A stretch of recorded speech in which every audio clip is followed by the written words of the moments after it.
Now, according to last month's Sunday Times Rich List, Duncan is now worth a whopping 320 million smackers. When I grew up here, we were very poor, but, you know, my parents worked very hard to feed us and were very loving, so we had a good family life, but it was just poor. We didn't have a car. We were the last ones in the street to get a television. We used to go to friends. We'd stand behind the couch watching the television. As a child, the ice cream van came around. I says, Mum, can I have an ice cream? And she says, no. And I says, why not? She says, well, no money. I said, why have no money? She says, because we're poor. I said, I don't want to be poor. You know, I was not educated. I left school at 15. I joined the Royal Navy. I got thrown out when I was 19 years old. I spent 6 months in Klink. I spent a few days in Berlin later on, a few years later. I couldn't get a job. And I started in business because I couldn't get a job. And I was 29 when I started. I was penniless at the age of 29.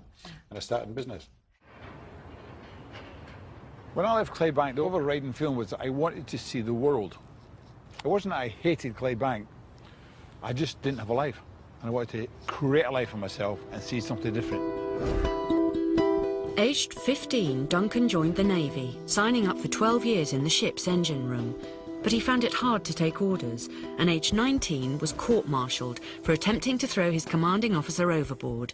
He served 9 months in military prison. I found myself dishonorably discharged from the Royal Navy. I came home and my sister died. And I started drinking quite heavily.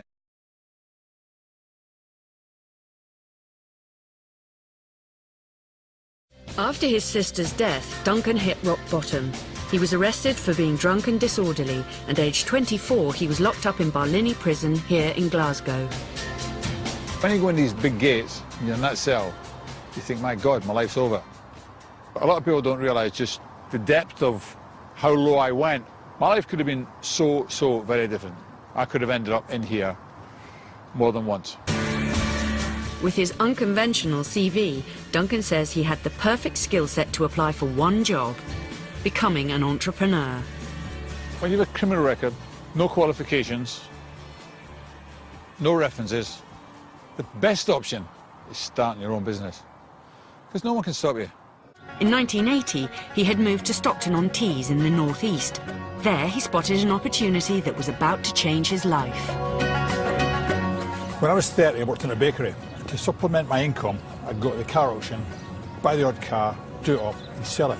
And one day I saw this beautiful little ice cream van coming through, and I thought, I'm going to buy that and start a business. I paid £450 for it. That's the quickest way in. Yes, please. Hello. What can I get for you? I just want an ice cream with just plain ice cream. That's just plain ice cream. It was here in Stewart's Park that Duncan acquired the exclusive licence to sell ice creams. This, you could say, was where I really started making money in business. I think people have got to realise that nobody wakes up and says, I'm going to make Duncan Bannatyne rich. You've got to go and do it yourself. You've got to get off your backside and go out and actually do it. Thank you. Business is pretty quiet. I remember it being a lot busier when I was here.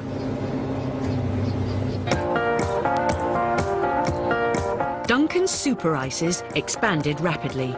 Within 2 years, he was running 6 vans. But there was a turf war going on in the ice cream world, and his competitors wanted a piece of the action. When I was in the ice cream business, it was a tough game. It was whoever was the biggest and whoever could fight the hardest.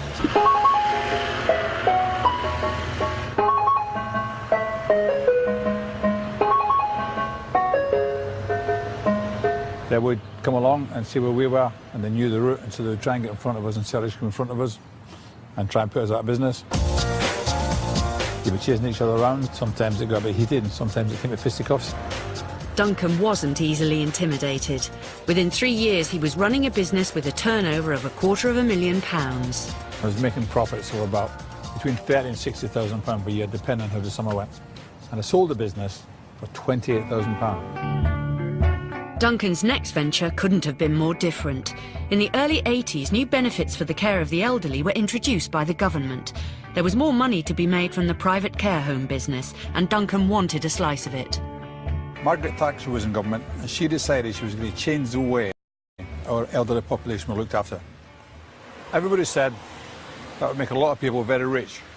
So I thought, well, I'll try and build one and see how it does for me. I looked at a lot of nursing homes in the area. There was people living 8 in a bedroom, So I determined I would build all single bedrooms. So it was one of the first brand new purpose-built nursing homes. To finance his first care home, Duncan needed £360,000. But at that stage, he didn't have a track record, and the banks refused to lend him the money. I managed to pay the first bill at my ice cream business. By the time the second bill came in, I had no money, so I sold my car. I got £30,000 out of 3 credit cards. When the third bill came in, I sold the house.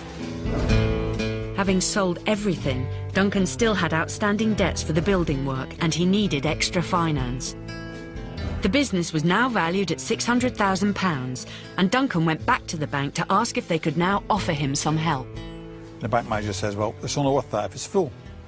So he said, I'll come in Monday and have a look. Of course, I knew it wasn't full, a few empty beds. So I went to see my mother and got a few of her friends, got my minibus and brought them round. Monday morning, the bank manager walked in. Then actually I lied to him. I said, look, 30 bedrooms, 30 old people. He remortgaged it, paid my debts, bought another plot of land and started building a second nursing home. From that point on, Duncan's business expanded rapidly. He wasn't afraid of borrowing, and as soon as one nursing home was built, he'd remortgage it and build another. Within 3 years, he owned 9. A lot of people would have built one nursing home, made a lot of money, not bothered to do any more. You know, serial entrepreneurs are just not like that. I don't know why it is that we continue to want to develop and develop and develop and develop, but we do, and that is a fact. So this would be a typical ensuite toilet in one of our small nursing homes. A nice functional room. Simple as that. Wasn't difficult. Bank managers always said, you're expanding too fast, so go to another bank. When I floated in the stock exchange and had £6 million worth of debts, I had 4 separate banks. When one bank said no, go to another bank and another bank, and just keep going. The banks were wrong, I was right. I knew that then, and I know it now. In 1997, Duncan sold up for over £45 million.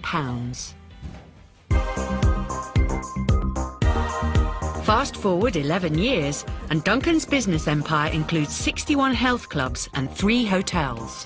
I know business. I'm in the service industry. I service, I look after almost 200,000 members at the moment. So my strength is looking after people. It's a people business. With a £16 million development underway at his hotel in Hastings, Duncan's experience of the building industry is once again coming to the fore. So when's this site due to be finished? October the 17th. How many weeks is that? 6 weeks. 6 weeks? 6 weeks, yeah. It's Friday today, 6 weeks a day? 6 weeks a day. Weather permitting. Weather permitting, never mind weather permitting, come on. I've project managed and built 40 nursing homes, about 50 health clubs, 20 children's day nurseries.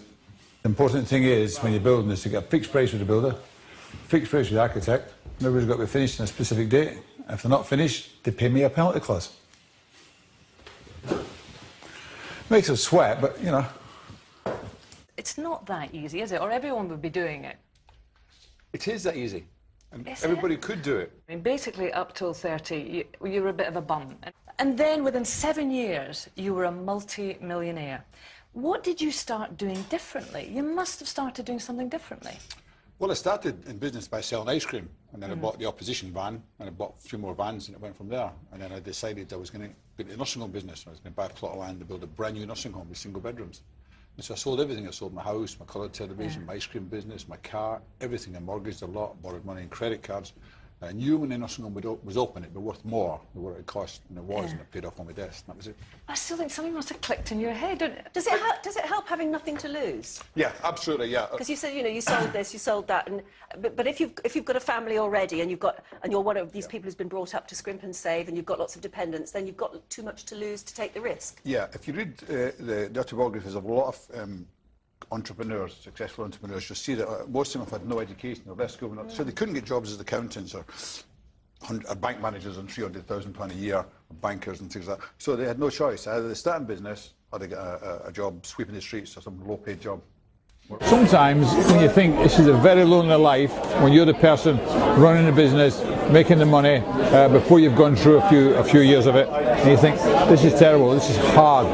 But you've got to keep going. If you want to get, I want to make enough money to send my children to private school, I wanted to educate them, I wanted to buy a house, and then by that time the business was running better and I was getting used to it and I was starting to enjoy it, and it just kept going. You just have to keep going.